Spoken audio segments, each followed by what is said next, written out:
প্রিয় ছাত্রছাত্রীরা, আজকে আমি নিয়ে এসেছি Bardhaman university BA third semester দর্শন মেজরের একটি গুরুত্বপূর্ণ প্রশ্নের উত্তর। প্রশ্নটি হলো, দেশ ও কাল সম্বন্ধে কান্টের মত আলোচনা করো।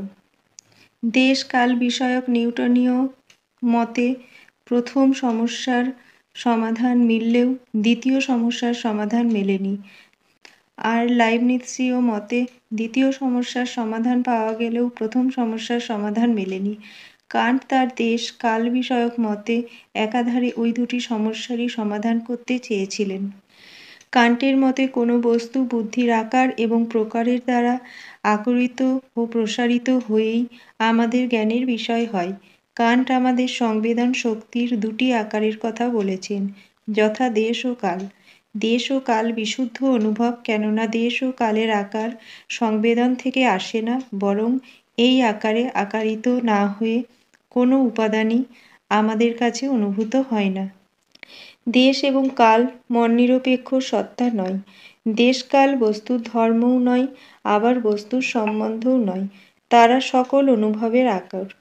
দেশ হলো বাহ্য অনুভবের আকার এবং কাল হলো আন্তর অনুভবের আকার। বাহ্যিক বস্তু মাত্রই দেশের আকারে আকারিত হয়ে এবং আন্তর বস্তু মাত্রই কালের আকারে আকারিত হয়ে আমাদের কাছে প্রতীক হয়। কান্ট দুই প্রকার যুক্তির মাধ্যমে প্রদর্শন করেছেন যে দেশ ও কাল হল ইন্দ্রিয় অনুভবের পূর্বতসিদ্ধ আকার। অধিবিদ্যক ব্যাখ্যা। কান্ট অধিবিদ্যক ব্যাখ্যায় দেশ ও কালের স্বরূপ বিশ্লেষণ করেই তাদের পূর্বত সিদ্ধতা প্রমাণ করেছেন। এই যুক্তিগুলি হল: কান্টের মতে দেশ ও কাল প্রত্যক্ষ অভিজ্ঞতার অবশ্য স্বীকার্য।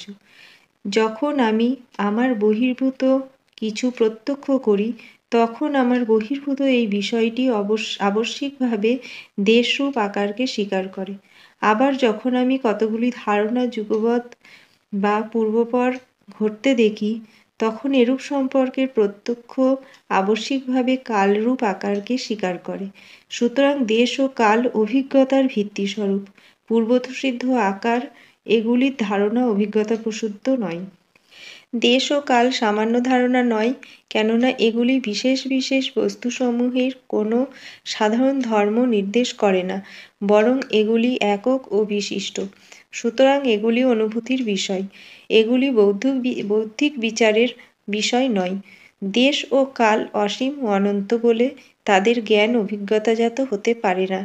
আমরা কখনো খণ্ড খণ্ড দেশ ও কালের ধারণাকে ভিত্তি করে অসীম ও অনন্ত দেশ ও কালের ধারণা গঠন করতে পারি না। এক ও অখণ্ড দেশ ও কালের বিভিন্ন অংশ হিসেবে খণ্ড খণ্ড দেশ ও কালের ধারণা অখণ্ড দেশ ও কালের ধারণা পূর্ববর্তী হতো, কিন্তু অখণ্ড দেশ ও কাল হল খণ্ড খণ্ড দেশ ও কালের পূর্ববর্তী। সুতরাং দেশ ও কাল প্রত্যক্ষলব্ধ ধারণা নয়।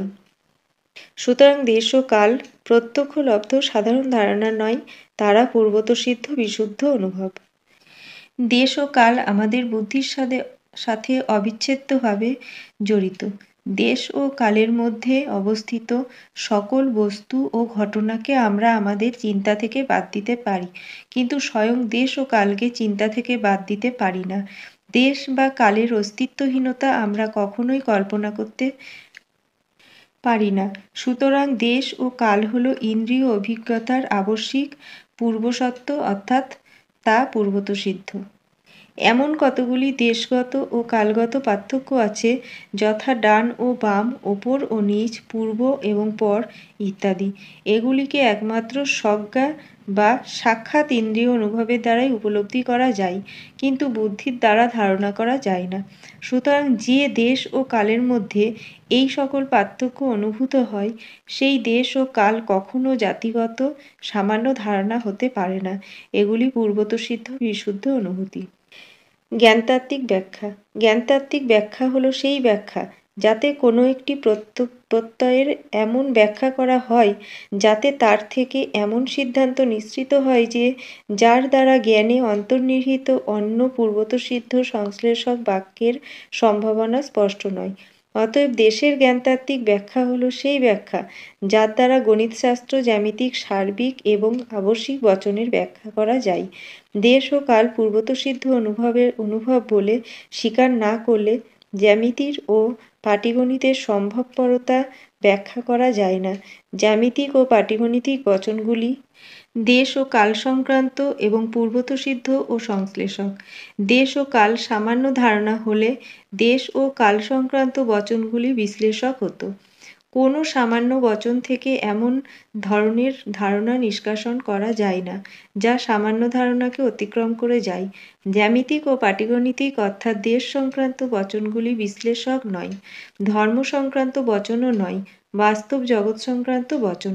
জ্যামিতিক ও পাটিগণিতিক বচনগুলি অপরিহার্য এবং ইন্দ্রিয় প্রত্যক্ষে অপরিহার্যতার জ্ঞান হয় না। তাই বিচার করতে হবে অভিজ্ঞতা নিরপেক্ষভাবে দেশে ও কালের জ্ঞান হয়। সুতরাং দেশ হলো বিশুদ্ধ বা পূর্বতসিদ্ধ অনুভব।